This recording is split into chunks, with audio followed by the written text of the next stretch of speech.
We are live.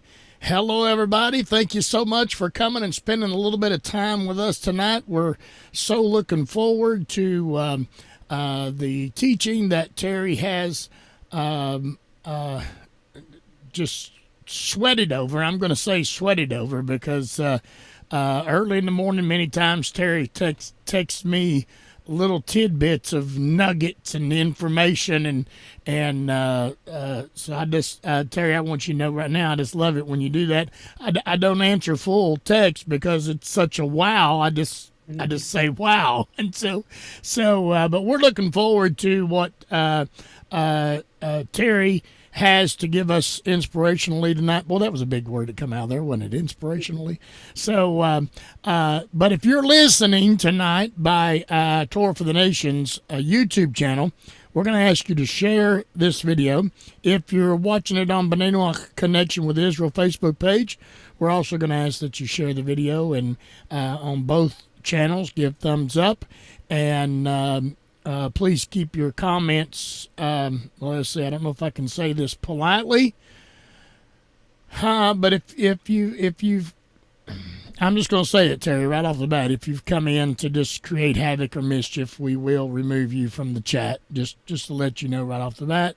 And so we have people that kind of watch that for us. We got Amuela Asher that's kind of watching the Facebook and YouTube, and also Thomas Schaus that's watching the Facebook and you. Would you about to say something about that, Terry? I seen you lean up. Did you just want, or would you just kind of getting? Oh yeah, this is getting good right here. So, Oh, so I had to raise my seat earlier. I noticed it felt low, and I'm just trying to get readjusted. all right.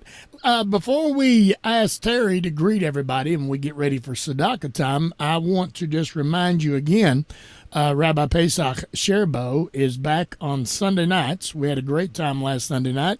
That's 10 o'clock Eastern Standard Time, 10 p.m. Eastern Standard Time, 10 p.m. New York time. That's what a lot of people, when you look for it on your phone, that's what you're going to look for. I don't know why people don't use Eastern and Central. They always pick a city and or state and go with that. But and I don't even understand why we picked New York. I'll leave that alone right there. But It's because it's I think it's one of our most eastern cities okay. on the map. Well, so if you like to drop in on us on Rabbi Pesach Sherbo, that's 10 p.m. New York time on Sunday nights. Now, of course, you got to remember for Rabbi Pesach Sherbo, it's tomorrow morning. When it's night time for us here on the New York time, it's tomorrow morning for him there. I've often wanted him to let us know what's going on tomorrow here today. So we'll have to discuss that at a later time with him. So Terry, if you'll take a few moments and greet everybody, we've got a pretty big Sadaka time tonight, and just I'll get prepared for that. All righty. Greetings, everyone. Thanks for joining us. And again, I want to say welcome to everyone in the Torah for Nations YouTube channel, the B'nai Noach Connection with Israel Facebook page, and the Power Faith radio station on the internet. We just want to welcome everyone. Remind everyone to get your pens, your paper ready. I'll give you a few things this evening. Again, you may want to jot down some notes. If I go through something too fast, motion to one of the guys that are watching the chats and everything to get their attention. If you need me to repeat something, I'll be glad to do that for you and everything.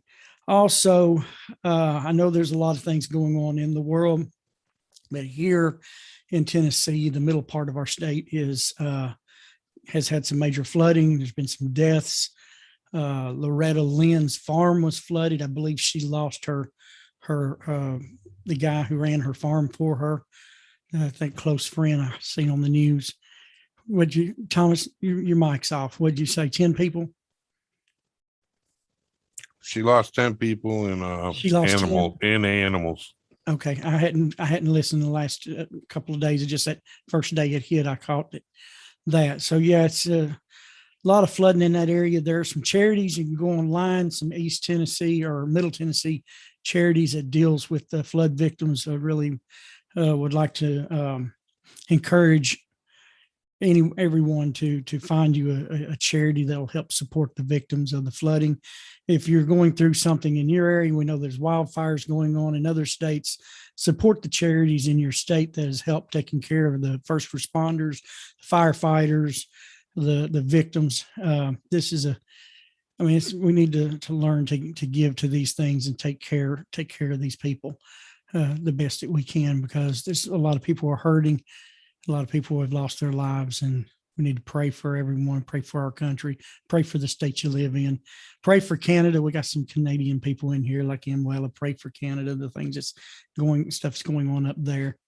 And whatever nation that you are in that's hearing us around the world, keep your nation and your people in prayer, and also pass along any prayers you need for your nation along to us, and we'll be glad to add it to our list.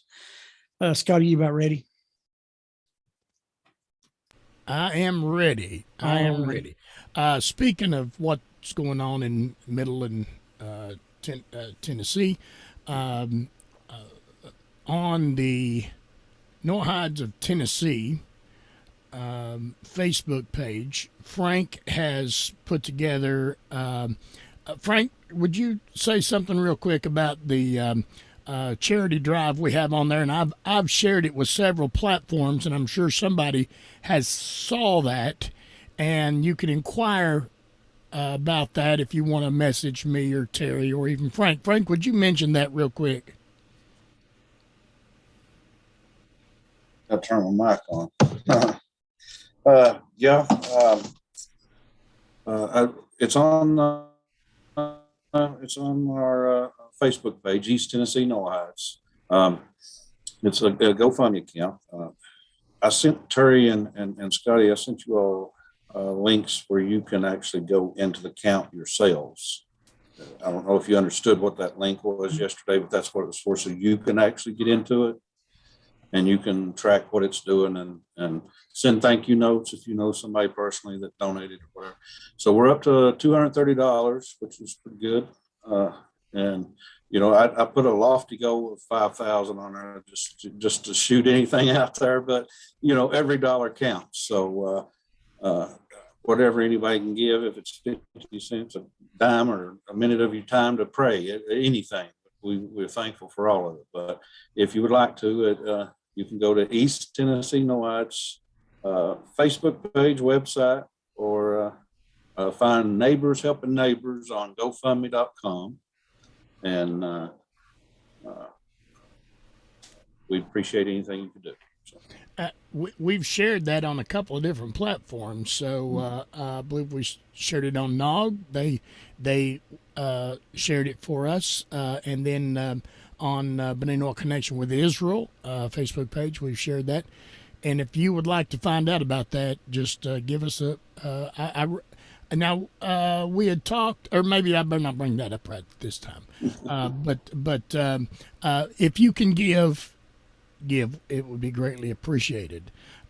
Helping our state out here. Okay, we've got quite a bit of tzedakah time tonight. I want to first get our birthdays going, and I hope I pronounce everybody's name correctly. You got to remember, I'm from Tennessee, and we don't even say our words correctly.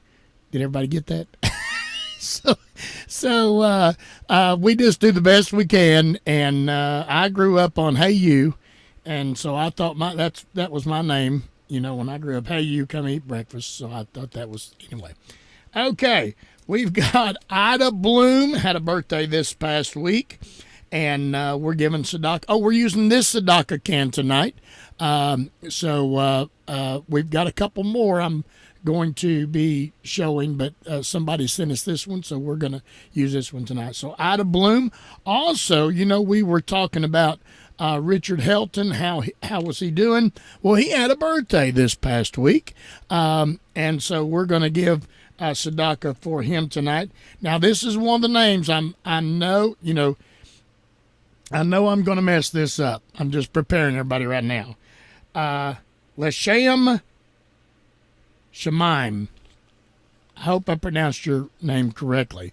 We had a birthday this week. We're giving tzedakah for her. Now we're going on over to I had an interesting thing I was telling them prior to the coming on live tonight that we have a young lady here in town, actually some ladies that work at a store that I stop at frequently, and she approached me Monday, and she wrote her brother's name down on a paper and gave me $1 to give tzedakah tonight.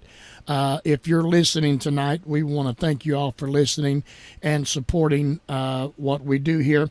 The brother's name is Charlie Tipton, and so he had a stroke, and we're giving tzedakah for him tonight. She sent that in. And also for Scott Casey, giving tzedakah for you tonight, Scott. Also, Ethelene Moore, giving tzedakah for Ethelene Moore tonight for a healing. Also, Tina Lyons, that's my employer's wife. She sent some funds for Ethelene Moore, which is her mother, and herself. And let me see if I can get all this in this can. Surely we're not full yet, but we're getting close to it. So also, again, we are giving tzedakah tonight for, I'm having difficulty getting this in this can tonight, so we're working through that. Also, I may have to switch to my other one here. Hold on just a minute. I don't guess it matters which one it goes in, right? As long as we get it all piled up. Also we had someone send in some money for Richard Helton for continuous health coming his way. He'd actually fell and broke his pelvis bone some months back, and so we pray he's recovering on that. Also, we're giving tzedakah tonight, Frank, for your family. We know there's been some sickness going on in your family, so we're giving tzedakah tonight for your entire family. We always want to remember Sally Justice. We're giving tzedakah for Sally tonight. Veronica, you was mentioning before the on-air part of our program tonight. We're giving tzedakah for you, Veronica. You really mean a lot to us. And of course, the continuous strengthening of Rabbi Pesach Sherbo. We're giving tzedakah for that tonight. And Thomas Schaus' mother. Thomas, I'm sorry, I have to ask you every week what your mother's name is. Would you just real quick tell me what your mother's name is? Sheila Schaus. Sheila. I don't know why I don't write that down, Thomas. I don't know why I don't write it down or even ask you before the live part of the program. But I guess I just figure I want you to say it. So we've got all those down. Now, I'm still going, Terry. always, Emuel, I want you to know, since we started this, someone always sends us $1 for you to put in the tzedakah. And I want to present this. Emuel, this is your dollar. Even though somebody else sent it, they sent it. We're not giving this for you. We are giving this in proxy of you. This is your dollar sent for charity. I hope one day we're going to do a class on that. And but this is your dollar going into the tzedakah box, and we thank you, Amuela, for sending that $1 to us. Also, Thomas, we've got $1 for you tonight, personally, for the tzedakah time. Veronica, I know we were talking about a healing $1 a few minutes ago, or healing tzedakah. Now we're doing a blessing tzedakah for you, Now, these next names, this is just a thank you. I talked about it last week. This is just a thank you to those that help with the tzedakah time.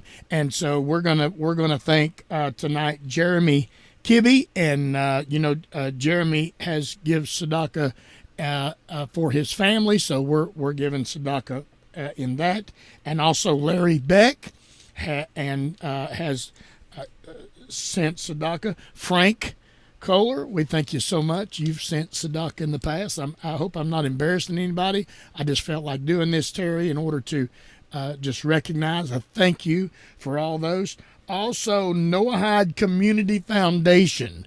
located in Florida. That's Shara's little program get together there. Terry Hayes also has sent tzedakah, and in the past for those, the tzedakah time, and also Sally Justice has sent money for tzedakah time. And I think I have finally come to the end of the list for tonight. Listen, this is a very important part of the class. The Torah, if I can say this correctly, Terry, and you help me if I'm not saying it correctly, the Torah time that we have, the Torah teaching, is based on Noahide viewpoints and principles, if I can say it that way. Am I saying correctly? Yeah, Noahide viewpoints, principles, theology. Okay. And also this tzedakah time is for everybody. The Noahide, it is a great blessing to do this, and it will change you. It will change your heart. It will just change your outlook on life. I've even seen when I go into stores, I purposely make sure that I carry some type of change just in case they have a tzedakah box going on, and I give it. Sometimes I will give the money to the cashier and say, will you put this in the tzedakah can? This is from you, to them. And they've often, when I go in the next day, they say, you know what, that really touched me.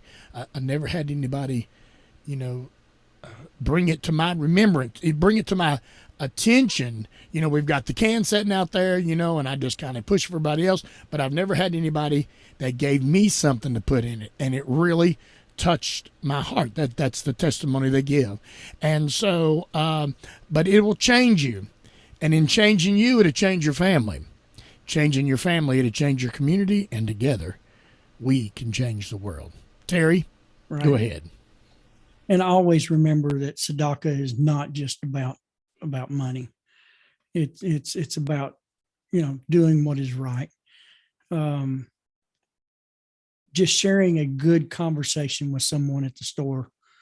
I mean, we had wife and I went and got groceries yesterday after work, and the young girls working there, and just being nice and talking to them and listening to them and carrying on a conversation, a pleasant conversation with them is a blessing for them. That's tzedakah as well. It's not all about the money. It's about doing what is right for the other person and everything. And we're going to see a little bit of that tonight. We're going to get into a little bit of it. Scotty, are you finished? Yeah, I was. When you brought that up, can I tell a little? Yeah, go ahead. Just a few minutes. Just a few minutes. I'll never forget one time, some years back. I worked in Knoxville, Tennessee, and we lived in Townsend, Tennessee. And it's about an hour 30, hour 45-minute drive, depending on what time. And I would go to work early in the morning, come home. And so anyway, I broke down one day on my way home, and this gentleman picked me up on the road. I was walking. I wasn't thumbing. I was just walking, and he stopped and picked me up on the interstate. And he said, I'm going as far as Alcoa and Maryville, and then I'll be going a different way. And I said, well, I appreciate you taking me thus far. That would be great. Thank you so much. And he just started talking. And I just let him talk, and so when we got here to where the Y was for him to go where he was going and to let me out for me to go where I was going, which is another hour from my house, he said, you know what, I think I'm going to turn and go towards your house and just go a little bit because I'm really enjoying our conversation. And so to make a long story short, he took me to my front door. And he said when I got out, he said, you know what, this has been the most intriguing conversation I've ever had. And you know what? I never said anything. The whole drive just said, yeah. He just needed somebody to talk to. He just needed somebody to pour his heart out to. And so I look back at it now, and I wonder, why did my car tear up? Some people say, oh, everything's out to get me. My car tore up. That's one way to look at it. But the way I look at it now is my car tore up so that gentleman could pick me up and he could spill his heart out to somebody that would take the time to listen. Because I want to tell you, when I went back to get my automobile, it started and I drove it home. So I just want to, tzedakah is not all about money. It's just about lending a helping hand, a smile, letting somebody talk, and just, so, okay, Terry, go ahead. I'm going to hush. No, that's fine. Yeah, we've all got stories like that. You know, we never know why something's happened, and it's always the hindsight. You know, it's always the hindsight when we see why things actually really happen. So, well, we're going to get into our Torah study tonight. And last week we began what I'm borrowing the phrase, first principles, but we began exploring the first principles, part 1 last week, and I'm borrowing it from Rabbi Cohen's book on universal ethics. And the reason why I'm borrowing it is because the first, what I'm calling the first principles, is because we're going back to the first part of the Bible, the Hebrew Scriptures, the part that's really ignored, except for, you know, reading for, you know, making stories for Sunday schools and things like that. It's not really taken serious. And that's what I'm hoping to do in this series is to bring out the very serious part of the first principles that's in the Scriptures, to bring to light some things that many will just read over. I read over for years, 40-something years. I read over this until I learned to properly study the Hebrew Scriptures through a friend of mine. And now ever since, I can't get out of the book of Genesis. I can't get past actually Genesis 9 very much. And Scotty knows how much I'm always been. Have you read this? Nope, I've been in Genesis. There's too much there to not dig out. So anyhow, I'm just going to do a real short, if I can do anything short other than my height, recap on last week. First principle, because I really wanted to do, I need to bring this out because our first stop on our journey, so I'm calling this a journey. Our first stop on our journey was Genesis chapter 2, verse 4 and 5. And 4 is very important. It's very important because in this passage where it says at first, it says, Ela Toledot. These are the products. These are the products of heaven and earth. And when you come down through, it says, which had already been given in the creation on the day in which God made heaven and earth. Why is this important? Because one of the products of this passage of the day that God created heaven and earth is the fact that it was the Creator who made. He, in this passage, when you really look at it and you ponder it, there's one Creator and He has full authority. Everything is His creation. We're His creation. He has the authority. He established law and order and boundaries for all of His creation to follow. But only man He gave free will to choose whether to step outside of the boundaries or to stay within the boundaries, whether to break the law or to keep the law, or whether to be orderly or disorderly. We're the only part of creation that was given that opportunity. And so it's really important that when we look at the passage, when it says the day when God made, He made it. It's His. He has the authority, 100% authority and sovereignty. So much, as I was pondering this, I didn't want to get on too much back into this, but I needed to bring this out because this is the first stop. Because without this first stop of recognizing that the Creator, the one and only God, the Creator, the God of Abraham, Isaac, and Jacob, this is the main first stop. Without it, you're going to miss everything else. And it takes time. It takes time to learn and grasp and cling to the Creator.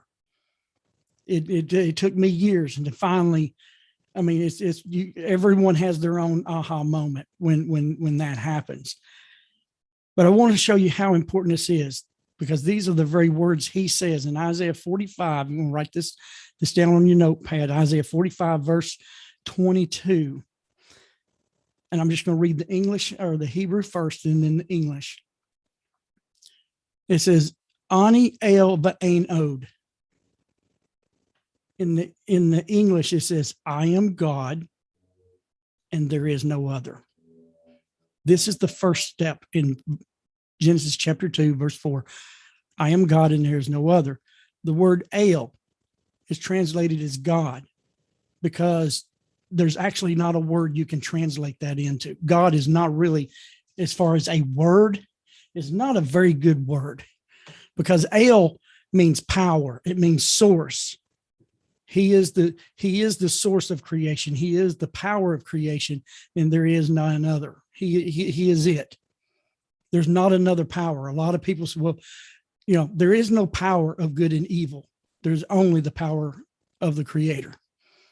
Good and evil are choices we make. And good and evil, life and death. That's the only two things. He says, I place before you life and death, good and evil. There's only two choices. There was two trees. Which one do you want to go by? And so that's important for the first step, is to grasp that the Creator, the one and only, the va'ain od, there is no other. He is the source. On the day that he made heaven and earth, when all heaven and earth, if it disappears 2 seconds from now, he alone will reign. There will be nothing else but him. And there is nothing else but him now. But that's a very deep subject that I have studied, very deep. But that's our first step on the journey, is to come to that. The second part, verse 5, where it talks about that the growth of the field was not yet there because God had not sent rain and there was no man to toil. That's the very important second step, because there was no rain because there was no man and there was no rain. And when you get into the Hebrew, we've seen that the sages of Israel shows within the Hebrew text itself means there was no prayer for the rain. So without man, there's no prayer. Without prayer, there's no rain. And we showed in the book of Deuteronomy, chapter 11, verses 11 through 17. When you study that out, that is an example that we learned from Israel, because it was given to Israel, the importance of observing and of doing what the Creator asks us to do. Because if we don't, there is no rain, there is no crop. And so all this ties back together to Genesis chapter 2, verse 4 and 5. So those were the very first two stops that we made on this journey, is to learn that there is no other God but the Creator. He is full authority. And then he also, there is no rain because there was no prayer, and there was no prayer because there wasn't man. So when he brought man, prayer, or that communication with God, it was part of the journey of man. He was given to toil the earth. The earth is ours to work. This is where he gave us to live. And in there, we can see in that passage in Genesis 2:5 that we are to be partners with the Creator in his creation. And when we weren't here to be his partners, creation stood still. Creation did not take off and become what it was to become until man was here. So we were partners. So that's obviously our second step. So what's our next step? I'm going to be coming back to Genesis chapter 2 in future teachings, because this is all part of this. But I could go into those areas, but you won't have full understanding until I show you what I'm going to show you tonight. So I'm not skipping a step, but this is part of understanding the steps in exploring the first principles. On your notepad, write down Genesis chapter 6, verse 9. We're talking about Noah. What's interesting that Genesis chapter 6:9 and Genesis chapter 2:4 start out identically the same. Ela Toiledo.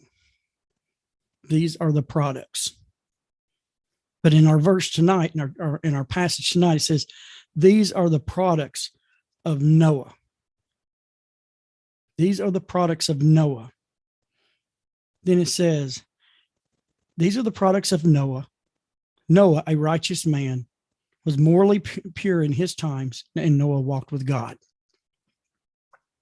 This is our main focus tonight, is Genesis 6:9. We'll be mentioning a few other things that ties to this passage, but this is our next stop in our exploring. Like I said before, in verse, it starts out the same. These are the products, just like Genesis 2:4.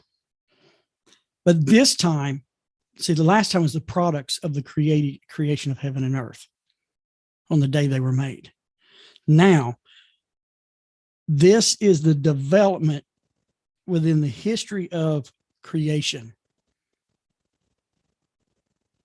The words, these are the products, introduce us to a new development.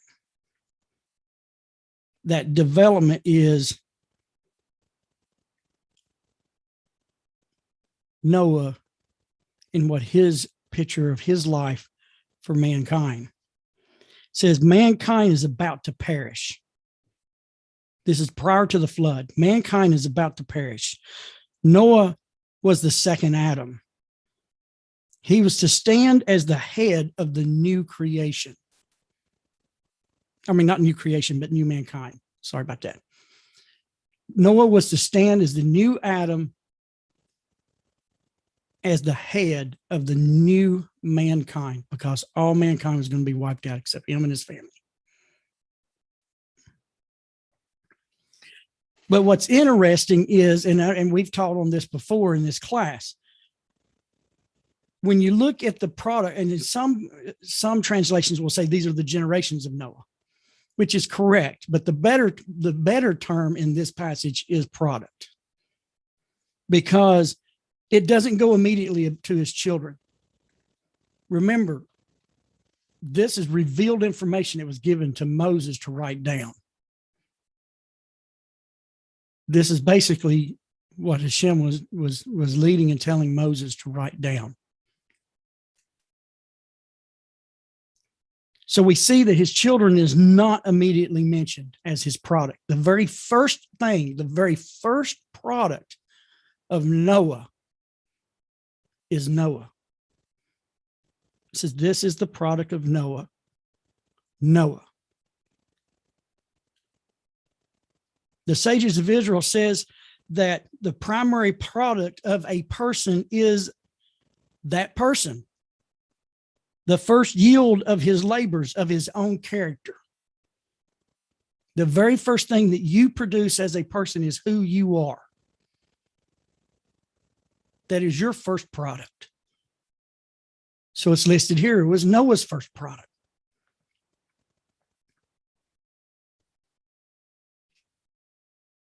Noah was known in his generation to have supreme courage. His courage required him to save oneself from the general depravity of that generation that was very perverse, very, very perverse. He had to protect the purity of his own heart. So the first and foremost product of the righteous is their good deeds. It says the product of Noah is Noah, a righteous man. So his next product after his personage of who he is was called Tzaddik. He was righteous. These are the character traits, the virtue which Noah had. The very virtue in which God chose as the basis for mankind. Noah was righteous and morally pure. And this was the very characteristics that God chose for the new Adam to stand and bring mankind back to the face of the earth. He would begin the new earth with righteousness and morality. This is part of the reason why Noah was chosen. So we see here in Hebrew, it says, Ish Tzadik Tamim. He was a righteous man. He was a moral man. The word man, Ish, where it says here, a righteous man. According to the sages of Israel, when the description of Ish is not lightly used, Ish means man. So does Adam. But in this particular place where the Creator had Moses write, the word Ish is used. So the sages says it's not used lightly as a word. It says wherever the scriptures calls a man, it is someone who shows himself to be a man of proven character. When we read here in Genesis chapter 9, Genesis 6:9, that he was a righteous man, he was a man of proven character. And that is what a man's supposed to be.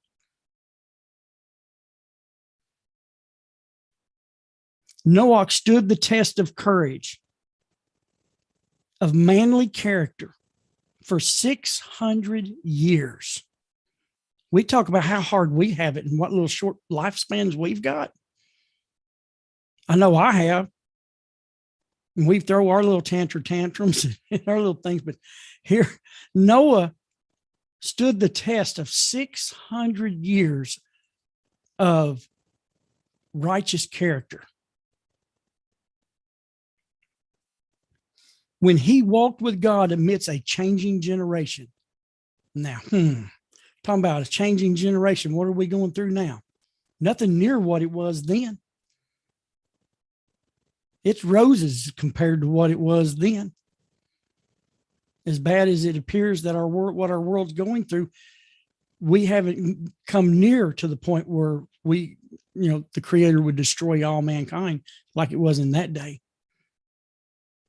But he walked righteous and pure, morally pure, for 600 years during a changing time, a time that would bring the destruction of mankind, which we will get into here shortly. Tzaddik, righteous, one who gives everyone and everything their due. Kind of like what Scotty was talking about, the guy giving him a ride. That was a righteous act. He was giving someone else their due, a ride, someone who needed help. And then Scotty turned around and gave him this man's due because that man said he had a great conversation. He got what he needed out of that. And it's what it says here, a righteous person is someone who gives everyone and everything their due. A tzaddik is a exotic's objective toward everything. He looks at everything from the standpoint of his duty and not from the standpoint of his own personal interest. And that's where we're really going wrong right now. So many people's, you want to see how selfish this generation is, at least here in the United States, at least here in East Tennessee. Get on the interstate at 8 o'clock in the morning and go to work and see how many people want to run you off the road. No, I mean, if they're really concerned about everyone's safety, as they get on Facebook and say they do, they wouldn't be the next day going to work, getting on your tail so tight that you can't even see their headlights, and they're honking their horns and flashing their lights, trying to push you out of the way. We find out real quick where the character of the people are today when you put them behind the wheel of a car.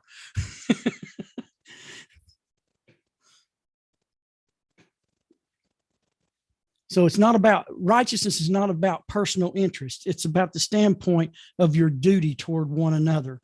So the primary meaning of righteous is social justice, expression of deed and action. Then we move down to where Tamim, where Noah was mentioned to be a moral person, pure. A moral person is one who remains pure even when satisfying his physical aspirations.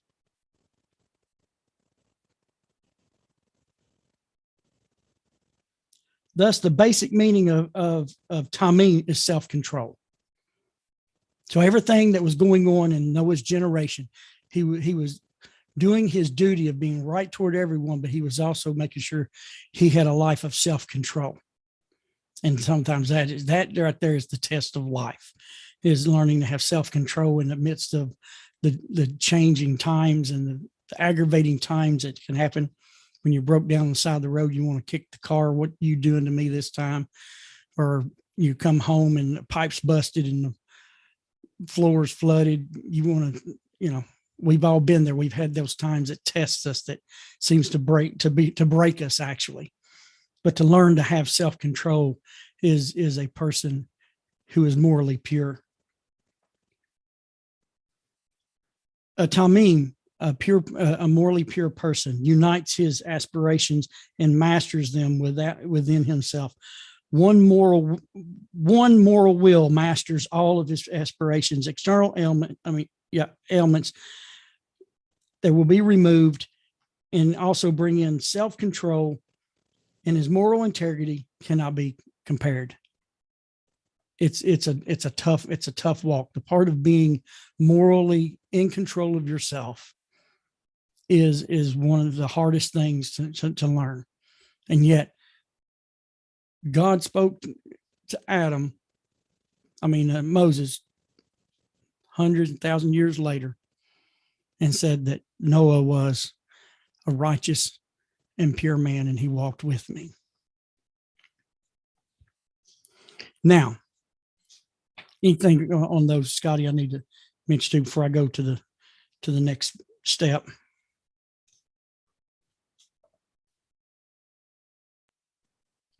No, you're doing so good. I got a couple of questions that's come in, but I think we'll wait to the end before we present those. Okay. Now, I want to bring up, let me make sure I go to my right direction here. It's been one of those weeks I didn't get to really write down in my notes the way I wanted to go, but later on, after this verse, hold on. Make sure I find the right. Oh, I know where I want to go.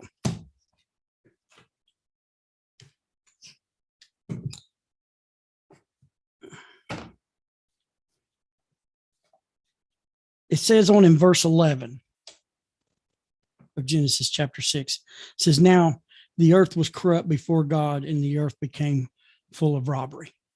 This is an important part of our journey right here, because I can go into where I'm going to be eventually going, but if I don't go here first, there's going to be some misunderstanding.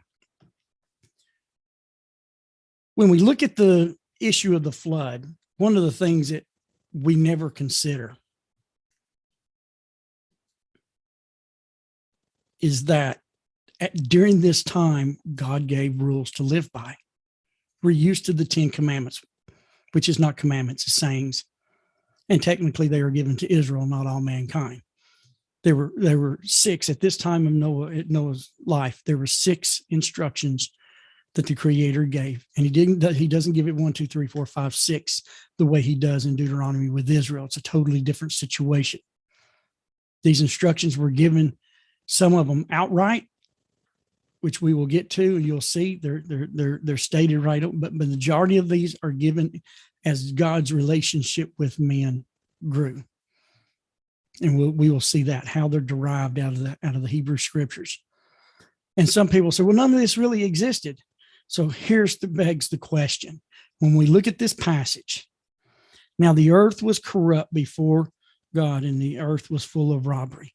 If there was no rules before Mount Sinai, then what designated something corrupt? What designated something as robbery?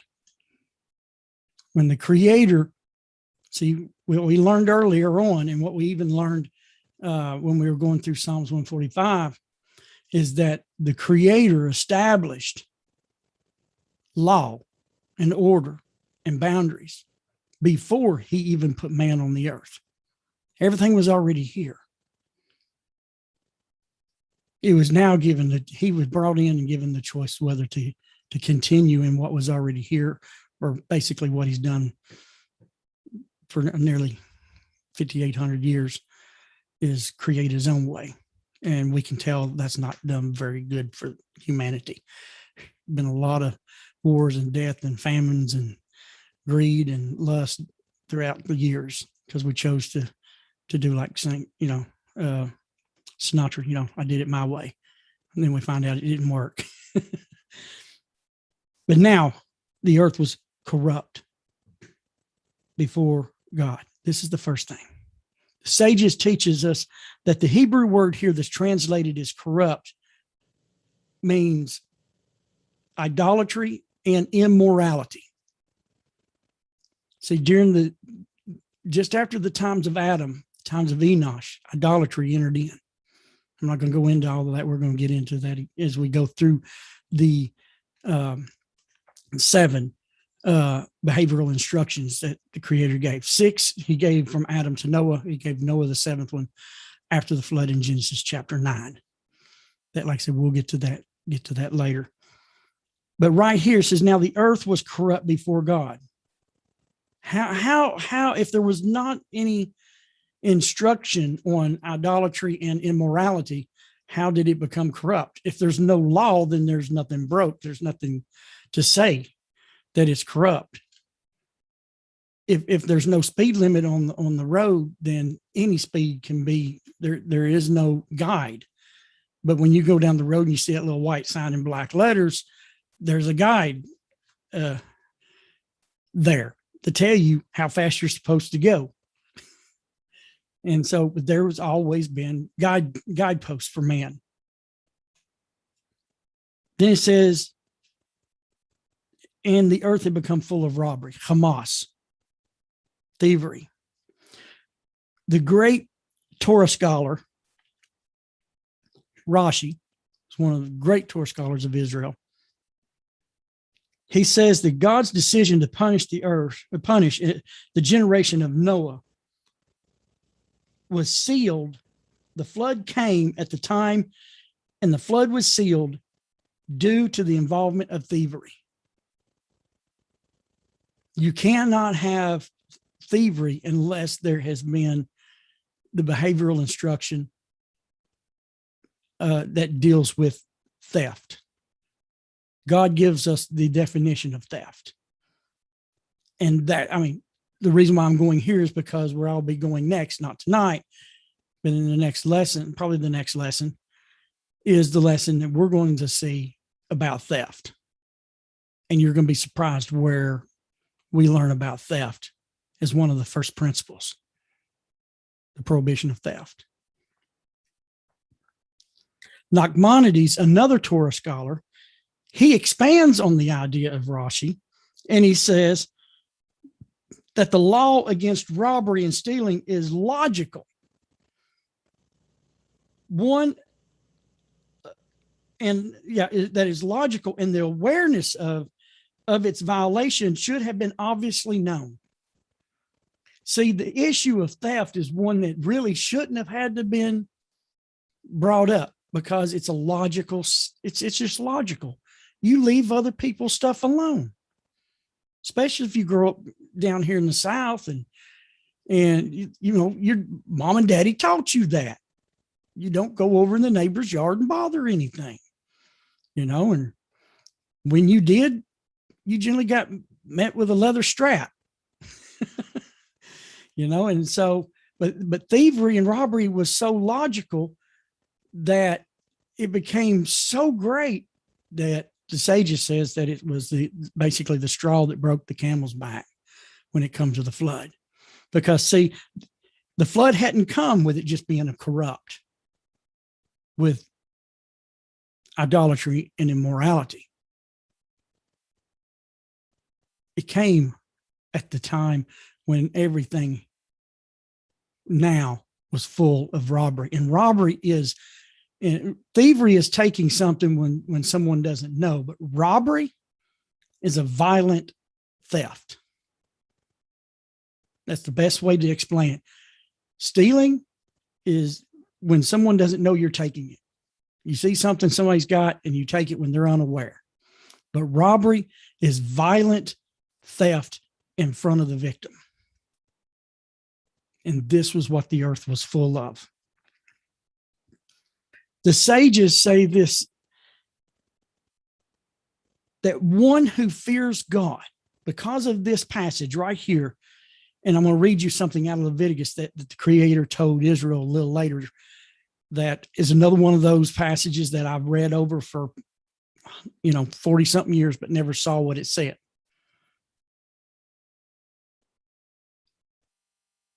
But the sages say one who truly fears God refrains from sinning against his fellow man. See, 5 of the 7 behavioral patterns that we are given deals with our conduct with one another, our communities, whether it's our neighbor, whether it's our neighborhood, whether it's our city, whether it's our nation, whether it's our whole planet, because we are a global system today. We can impact people all around the world today. And I mean, so quickly. So today we are a global system because of the contact and the impact that we have. We wasn't necessarily a strong global system back in the 70s or 80s. We are a very strong global system today, and probably will become stronger global system as our technologies even go further from where they are today. I mean, when I started working in heating and air, I thought it was really cool that we had a radio in our truck and I could radio the bass back at the shop. Now we all pack a cell phone, and Wella in Canada can call me. She can text me. She can send me a picture. But in the 90s, just a few years ago, that wasn't even possible. My wife would have to, we have 1 car and a baby. My wife would have to come and sit at my work until I got home. And I never knew when I was coming home when I was doing heating and air. That doesn't have to happen now. Most families that have 1 vehicle at least have 2 cell phones. So now at least they can communicate with each other to save the other one time. If they need to come and one needs to keep the car, the other one can call and say, hey, now you can come and get me. I couldn't do that 15 years ago, 20 years ago. So we are a global community. And so now, not only can we sin against the people who live next door to us, I could sin against Amuela, who lives in Canada, and yet we've never met face to face. As far as person to person. I mean, that's when you say person to person. See how strong this gets now as a global system. Now, this is based on, you're going to want to write this down, Leviticus chapter 25, or hold on. Leviticus 5, and 25. Leviticus 5 and 25. Let me make sure I got that. Nope, not Leviticus 5:20. Where did I do that? I closed it too quick. Sorry about that, guys. 21. Got 5s in my mind. Leviticus 5 and verse 21. It says, if a person sins, this is an instruction given to Israel, but this is applicable for all of us, because what I'm about to show you is the same thing. It was, you can tie to what was going on during the time of Noah. If a person sins, betraying the Creator by falsely denying to his fellow concerning a deposit or money given to his hand or an object taken in robbery or withheld funds from his fellow. And I think it was the way Rabbi Hirsch put it. I liked it as well here. It says, if a person sins and commits a breach of trust, Rabbi Hirsch puts it like this. If a person sins and commits a breach of trust against the Creator by making a denial to his neighbor with regard to an article that was entrusted to him, or a loan, or an object taken by robbery, or he has withheld something from his neighbor. Rabbi Hirsch goes on, he says, any dishonesty in the relationship between man and his fellow is considered a breach in trust against the Creator.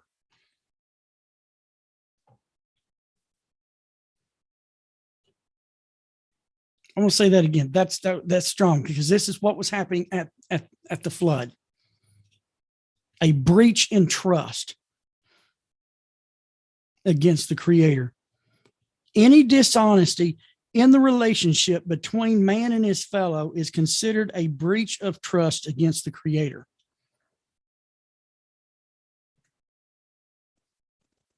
It says, if a person sins and commits a breach of trust against the Creator by making denial of his neighbor regards an article that was entrusted to him. This is important. This is one I deal with almost every day.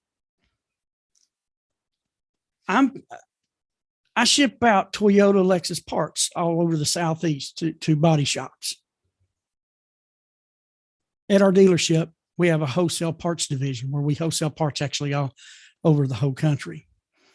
You can go on our website and we ship to California and everything. But my particular area I work, I ship out to Georgia, Tennessee, Alabama, Mississippi, Southern Kentucky.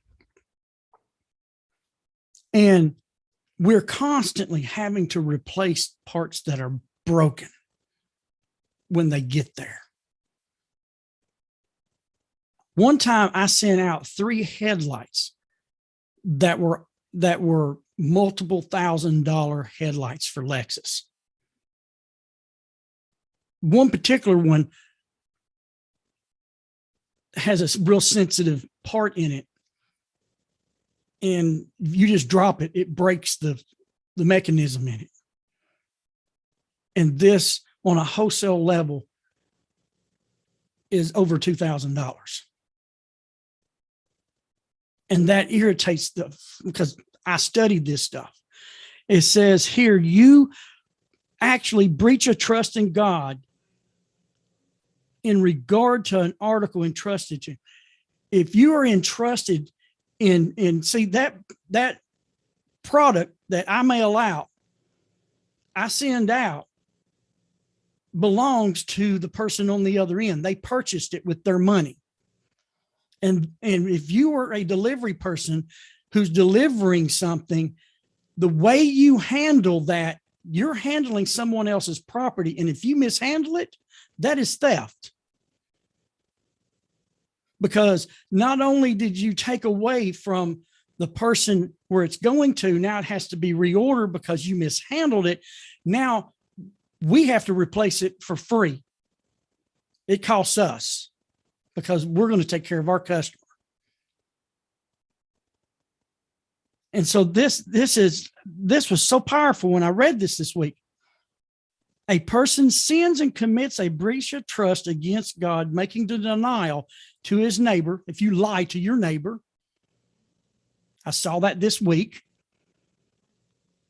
Someone I know, I've witnessed myself doing a certain thing, and they were caught by someone else. Well, I didn't do that. That was a blatant lie to your neighbor. That is a breach in trust to the Creator. If you're entrusted to handle something, an article that was entrusted to you, if you mishandle it, that's a breach of trust in the Creator. If you go back on a loan, a breach in trust with the Creator. If you have robbed someone, a breach in trust of the Creator. If you have withheld something, maybe some important news your neighbor needs, your fellow needs to know, and you withhold it from them, it's a breach in trust with the Creator. This is some powerful stuff. This is what we're supposed to look at and live. And it's not hard. It's stuff. It's that's not that we can't do it. We just got to be mindful of it. We've never been taught to be mindful of it. One of the other sages says, this is what the real faith in God is all about. There is no social immorality, no embezzlement, and no perjury, no stealing in the moral ethics that when you walk before God. The absence of faith in God will eventually lead to a breakdown in social morality, corruption, and the corruption of man is ushered in by the lack of the faith in God. What's true faith in God?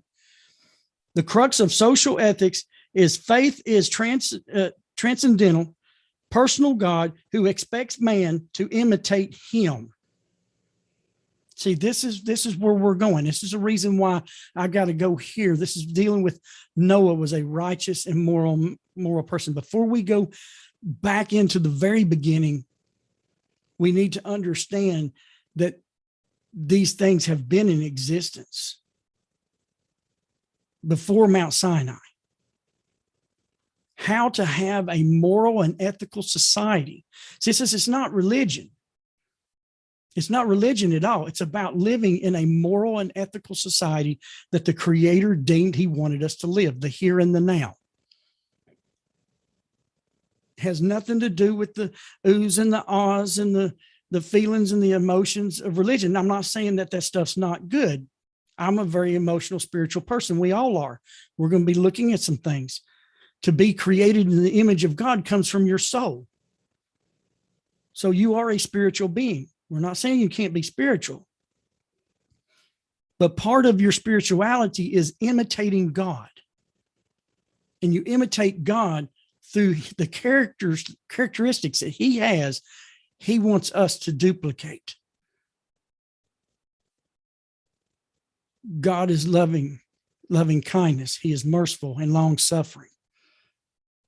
He doesn't steal from someone. There's no robbery.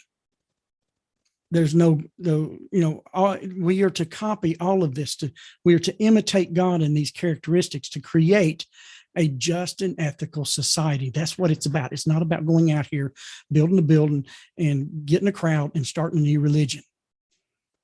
It's going out here and having truckers and firemen and nurses, carpentry, waiters, cooks, and living a moral and ethical society with one another. That's what it's about.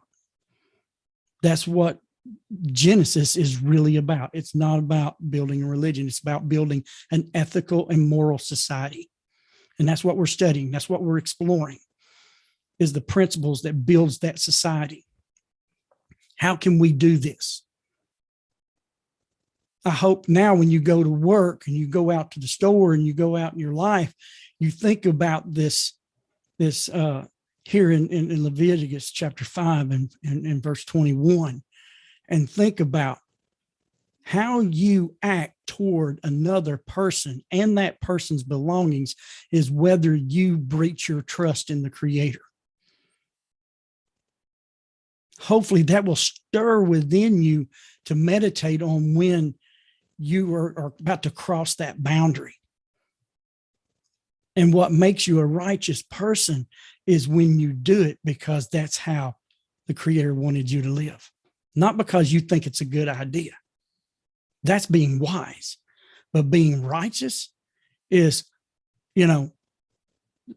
someone hands you extra money at the store because you gave them money, and you look and you say, oh, they gave me too much money, and you return that, and the person says, well, thank you for being an honest person.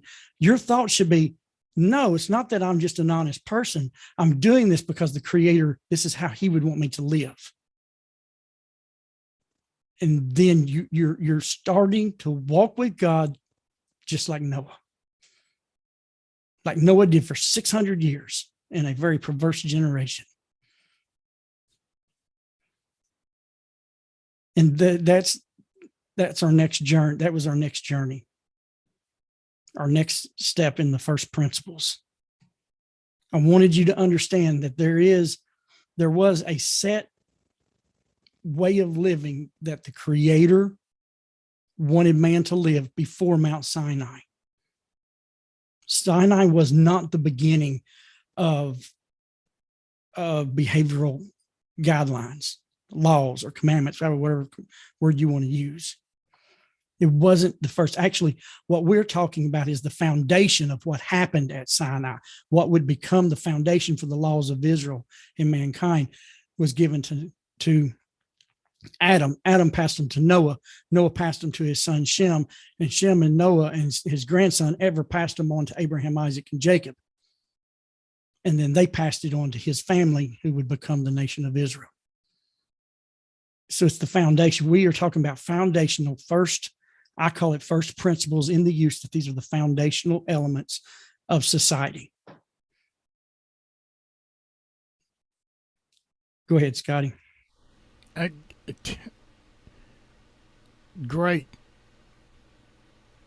presentation. I mean, it's a great. I've got a couple of questions that mainly came in, and I kindly take those instead of asking all of them. I try to formulate them into a question to where I know you're going to cover several of them when you give the answer. And one of the things that is talked about tonight, I see on the radio, is about the word righteous or righteousness. Mm-hmm. We have that terminology kind of thrown around loosely in the Western world, and I've always heard that if you go back to the first place that word was used in the text, you can get a primary definition for the word. Now, there in Genesis, talking about Noah, is that the first place in the text we have that the word righteous was used? Upon my memory, I believe that is the. I may be mistaken, but I'm about 99% sure. I have to go back because we did study that at one time. I've studied so much. Mm-hmm. I believe that is the first place that tzaddik is or tzaddik Now is mentioned. I'm going to say something that's probably going to upset people. It's probably not going to be the first time I'm going to say it, and it probably will not be the last, so don't anybody worry. Here in the Western world, there is a theology or a position that you cannot be righteous without the aid of Another a deity, person. another person. But actually, righteousness is your actions. It's solely on you and you alone. Okay. What is, if I was to ask you, just give me a little definition of the word righteous or righteousness, righteous acts, righteous deeds, what would be that definition? Right. Basically, righteous is doing what is right. That's just the basic, I guess, English. The problem with, there are certain words within the Hebrew translated to English. In the English form, I'm probably going to make up a word here, which I'm really good at making up words. Religiousized. They've been made. They've been given a religious flair that has nothing to do with what they actually mean.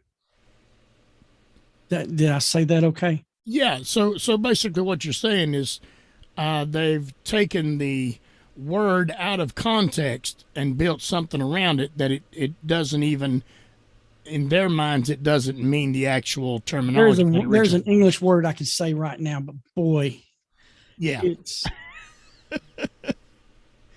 it will really stir some manure. Well, we may stir that manure in a future class, unless you feel like, I mean, it's.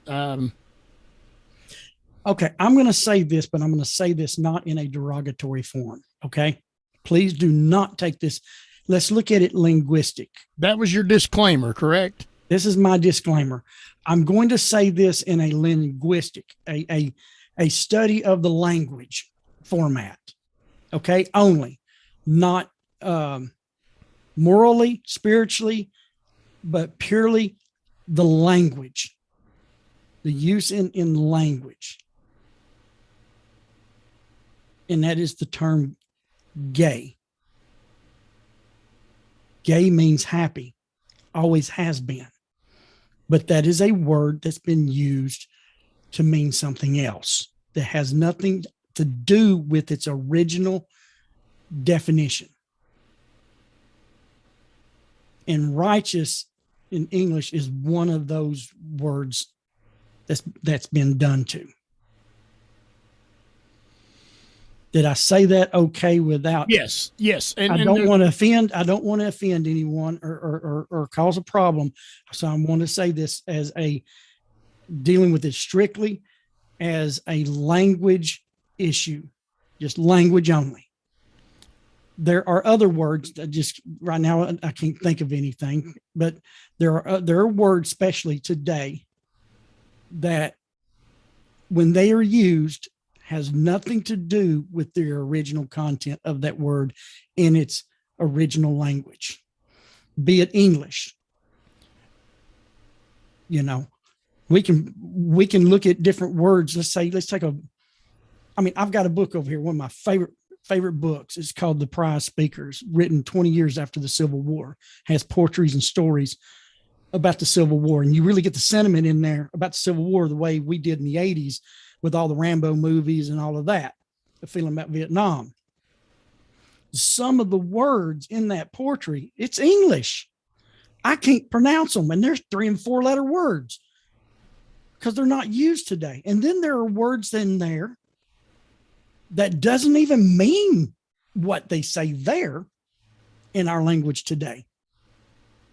I mean, I did have some other words, like I was watching a show the other day from time period was back, like I think in the 60s or 70s, when people would say, "That is swell, cool, man.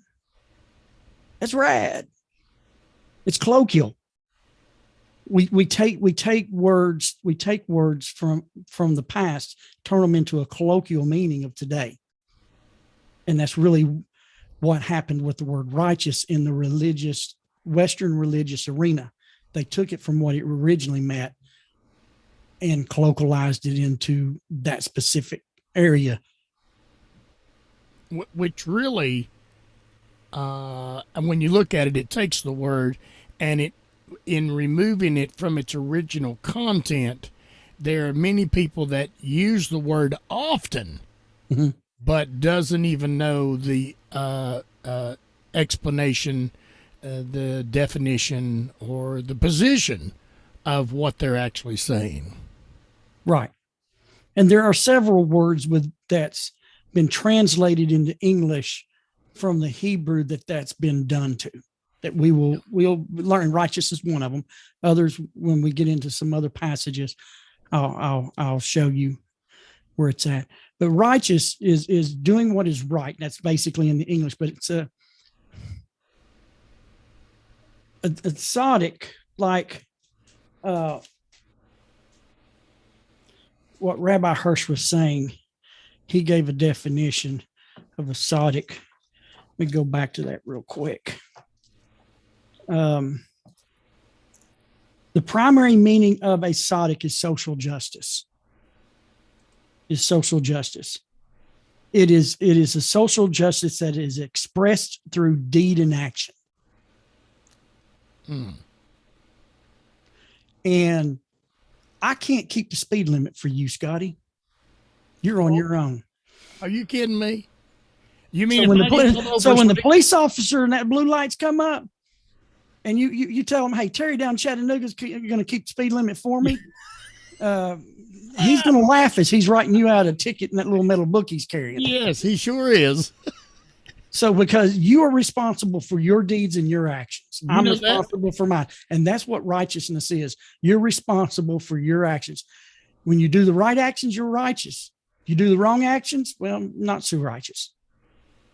That was a pretty good explanation of that, Terry, because I would have loved to have used you for my excuse for that. But Okay. Are we ready to move on to the next one? We're ready on if you're Okay, if you're okay. You covered all that. I think you covered everything that was kindly mentioned. Now I'm going to bring up a little touchy thing here, and not that wasn't touchy what we just brought up, but names of God, names of the Creator that we have in the text. Right. The majority of these names are these names that the Creator has given to us to call Him, or are these names that we have formulated in our own minds at the time, whatever the Creator is doing, to give explanation or definition to what is going on? Now, when you're saying names, are you saying what is written in the Hebrew Scriptures or what's been translated? That's a good question. I mean, do we call Him God and Creator? Because those words aren't really in the Hebrew; those are English. Well, what about the names like the Provider, the all those? Those are traits. Traits. Those are things He does. Okay. I mean, just like a father, matter of fact, my wife and I was talking about this the other day, not even on this subject. Actually we were talking about, in reality, in most cultures, especially here in the West, men die before the women. And we were talking about that. And I said, it's because the man was the provider. He goes out and puts his body in his health into sometimes not the best places to provide for his family. So you're a provider. It's like a job, almost like a job position or a position that you've taken upon yourself to do for someone else. Now, are those names, and there's a lot of them, a lot of people use those names and call God that. I'm using that metaphorically. Well, I mean, he even, even King David, Psalm 62, he is my rock, the Creator, the Hashem. He is my rock, my salvation, my high tower, my fortress. Yeah. He is describing his relationship, or actually his relationship and the Creator's relationship with him. It's describing what the Creator's providing for him. He's providing him a place to come to that's going to be, in the time of trouble, he's his fortress. Now, when he needs something to stand on, he's the rock. Now, but those are names we gave him, correct? Well, technically, I mean, because it's a conversation going on right now. Are those right of our mind's understanding? Right. You understand when the Creator is writing in the Torah for us, he has to use human terminologies, or it says our thoughts are not his thoughts, his ways are not his. In very esoteric terms, the ancient rabbis called him Ein Sof, the incomprehensible being. He's not comprehensible because he's the Creator. He's always been there. We haven't. We are the created. So he relates to us in terms, when it says his outstretched arm, he doesn't have an arm. He told Moses, he says, don't have an image of me because you've seen no form. Matter of fact, the second commandment where it says you shall have no other gods before me, actually in the Hebrew, it says, don't put an image on my face. The word face is there. Well, does God have a face? No, God doesn't have a face. He has no form. We don't know what no form means. But he says, whatever that not form is, don't put a human image on me. And that's what the second commandment is all about. So he's Ein Sof, he's incomprehensible.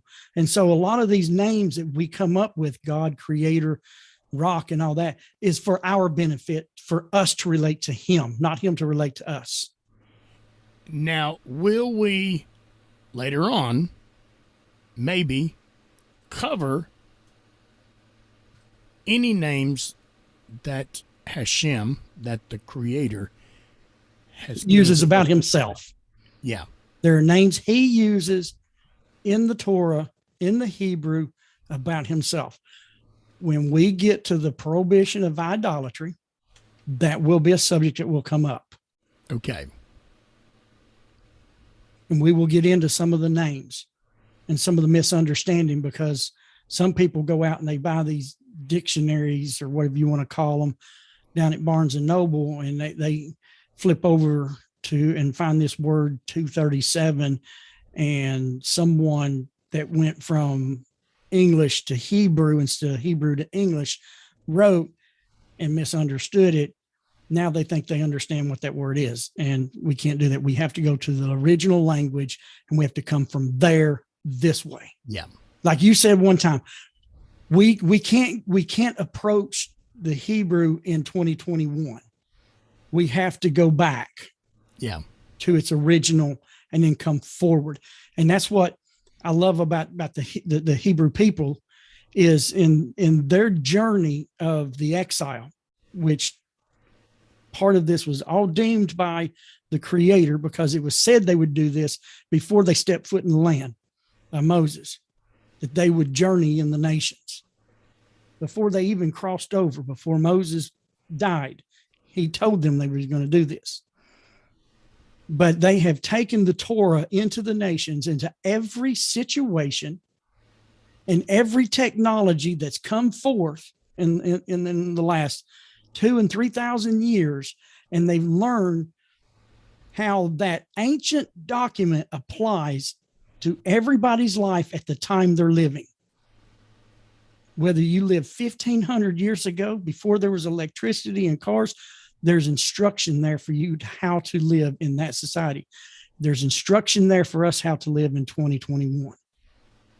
But we've got to understand how it first meant. Yeah. Before we can actually understand what it means today to us. Well, and that's kind of part of our journey. Yeah, that kind of takes us back to the word righteousness. Right. And Rabbi Tovia Singer, and I'm not for sure which lecture it was something that he did years ago, mentioned in that lecture that in order to understand BCE, before Common Era, you have, in whatever time you're studying, looking at that historical time, you have to leave the 20th century mindset. Right. And you have to go back there, understand what was going on, what the writer, his intentions were, all that. So that's. Well, I'm going to give you just a quick example. There is a direct commandment given to Israel, not the rest of mankind, that they shall not kindle a fire on the Sabbath. Okay. Up and until there was electricity, there was no worries about that. So when electricity came, the Torah sages had to look, and they had to break down in their language, not English. They had to break down the instruction of what it meant to kindle, what was a fire, bring all of this understanding to understand what the Creator was telling them. And then they had to look at the modern technology and see if certain aspects of that technology, if used on the Sabbath, would violate that command. You see what I'm saying? Yes.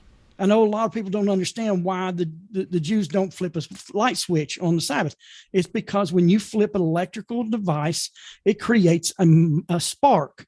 And a spark, according to the ancient Torah scholars, a spark is the smallest part of a fire. So thus, even a spark is kindling a fire. So to keep from violating something, they don't do it. Right. And so that's bringing it from,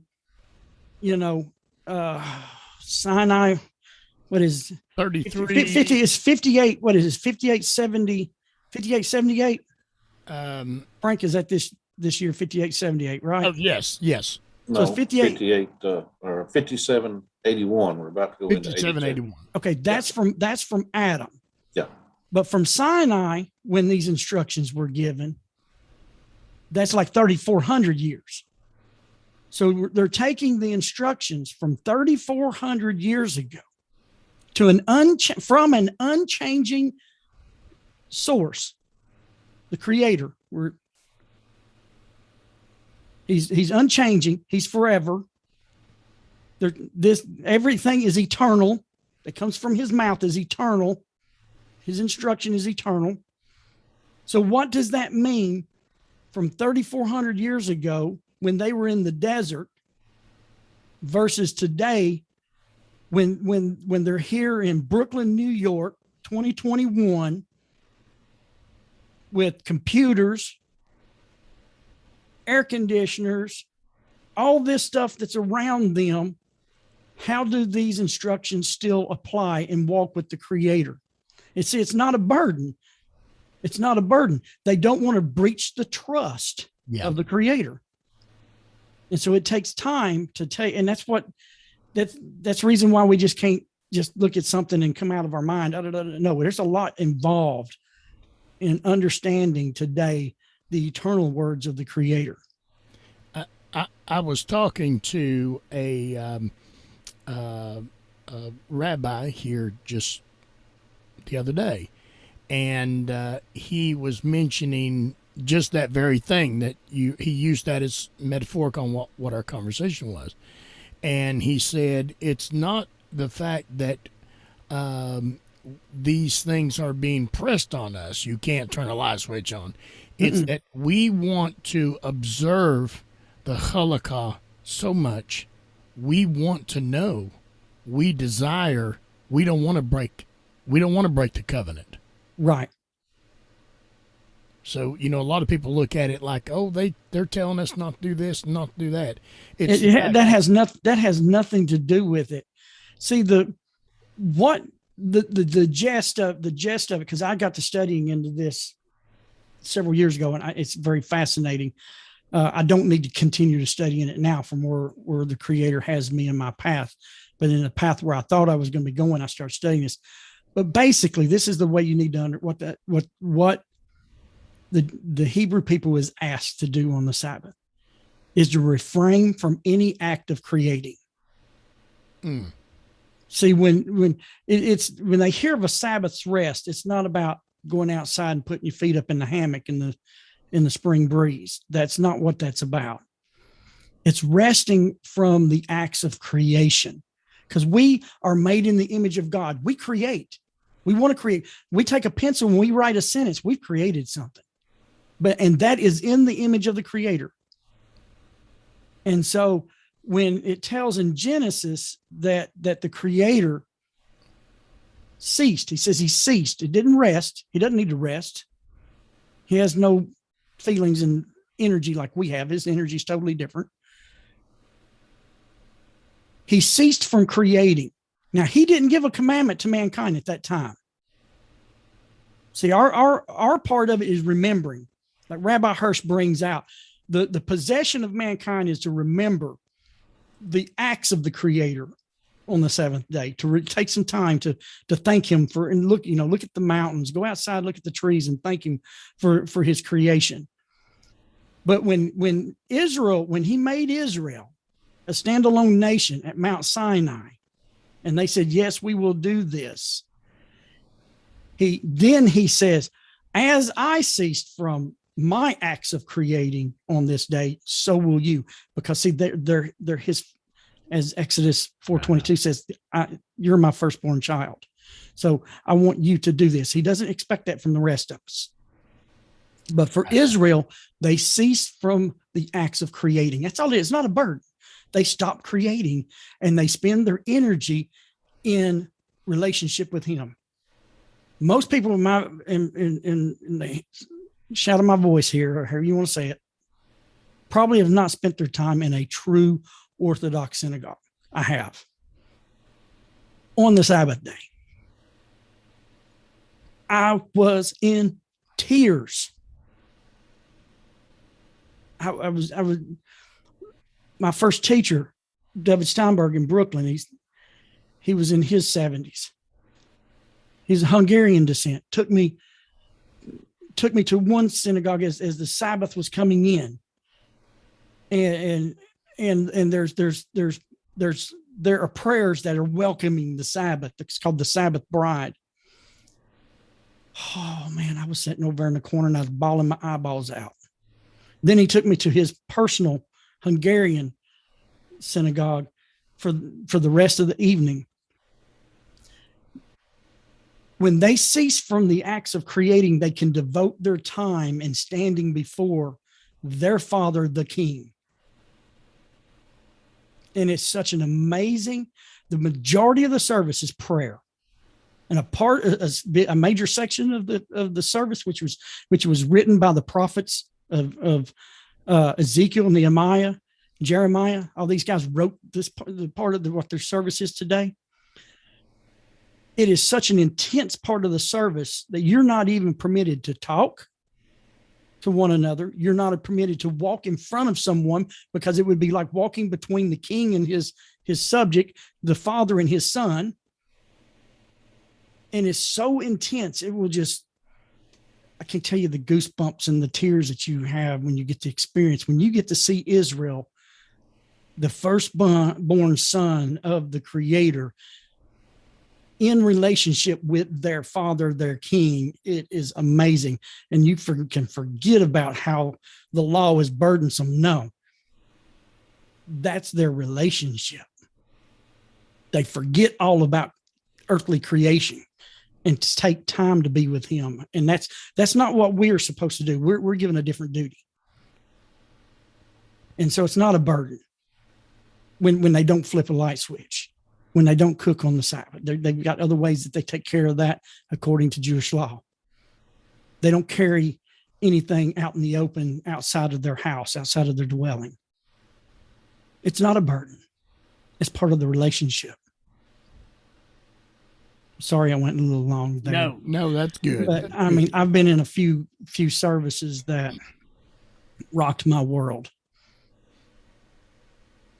in getting to learn their side of the fence a little bit. Right. All right, Terry, it's been a great class. I'm going to ask anybody here in the Zoom room, do you have any questions, anything to add to, anything to talk about on this particular subject tonight? Anything to present? Okay, Terry, you done all quiet on the Western Front. all quiet on the Western Front. You done a great job, Terry. Appreciate the time that you take to study these things out and present them to us in a way that we can grasp them. It's as I used to say in my former life, it's deep, but it's not over my head. So some of you will get that later on. You'll understand that. So all right. Are we ready for a closure then, Terry? Yeah, I know a lot of people are going to go out and they're going to look at things, on the internet about the Noahide laws, and they're going to get all kinds of negative stuff. But the people that are saying that, they don't know, they have not studied it. When you go with us on this journey, just go. We're not missionizing. We're not doing. I'm just saying, go with us on this journey, and you're going to find out that it's freaking amazing. Yes, it is. When you can walk in your life and see how your actions either binds together the trust you have in the Creator, or it breaches the trust. And I love in a class that Scotty and some of us others are in right now, the sages talk about, the proper self-esteem and the way you look at yourself as a human in this world, and the way you look at the world as a set of balances. It's not all good and it's not all evil. It holds an equal weight. It's equal good. It's equal wicked. And know that that's how you are as a person. You're not all righteous and you're not all evil. You're balanced. And to think that whatever your choice is on the very next action you do will shift that balance, whether it's good or evil. And then that shifts the balance of the world. So think about that when you go out, and think about Leviticus 5:21 when you go out. How's your balance with the trust of God? Yeah. Are you breaching? Or are you binding? Yeah. I'll close with that. Okay. Listen, I was gonna- everybody. Go ahead, Frank. I was going to tell him there that 521, if they're still using a King James Bible, 521's, it's not in there. It goes to 6. They have to go on to 6 to find it. Okay. Five stops I'm at reading like from the 19. Hebrew. Yeah. I'm reading from the Hebrew English translation, which the Yeah, numbering. Art Scroll, it's in Art Scroll, but if they're still using King James, you got to go to the next chapter. But if they was trying to find it earlier, they would have found 520. It stops at 19. I just going. And if you don't have access to something like that, you can go to Chabad.org and go to the Bible there, and you can look up and it's the Hebrew Scriptures, and you can find the English translation in its correct order there, and you could put that in and find the verses and chapters of all the books of the Hebrew Scriptures. Yeah. Thank you for bringing that up, Frank. I forgot Yeah. the numberings. Yeah, thank you, Frank, for bringing that up. Also, those of you that are listening on B'nai Noach Connection with Israel Facebook page, Yeoman Asher, Amuela Asher, every time Terry would bring up a text, she is posting a link to that text there in the comment section. Did I say that right, Amuela? You're posting a link to that text there in the comment section of the B'nai Noach Connection with Israel Facebook page. And that is an open page. And so anyone on the radio, if you want to go and look at Amuela's notes, it's up there. It's not taken down. You can go to the comment sections there and see the notes right there as well. Anyone that's on the radio station, it's free to, it's an open Facebook group. Source. Yeah. Open source. Yeah, that's the way. All right. Also, all the names mentioned during our Tzedakah time tonight, and I failed to mention this earlier, this meeting is dedicated to all those names that were presented at the beginning. So we trust that the Creator is going to touch all those names. Thank you, everybody, for coming tonight. Terry, again, I want to say thank you for the study, the presentation. Those of you that are listening on Torah for the Nations, please give a thumbs up, subscribe to that YouTube channel, and share the videos. Those of you listening to B'nai Noach Connection with Israel, also you can share the videos on your Facebook page. As Terry said, it's kind of an open source there. It's a public group. Not everybody can join. You have to send in a request to join, but it is a public group, and you can watch the videos there.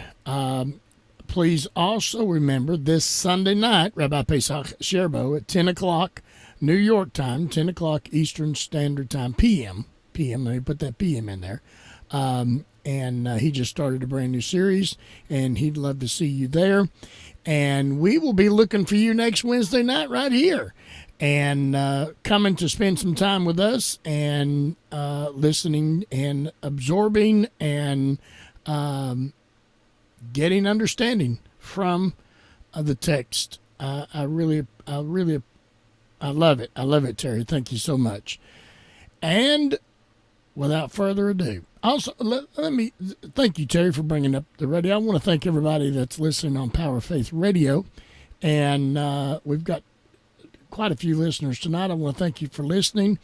If you want to seek out these pages we're talking about, the YouTube page, just type in Torah for the Nations, and you can go there on the YouTube channel, or, again, B'nai Noach Connection with Israel Facebook page.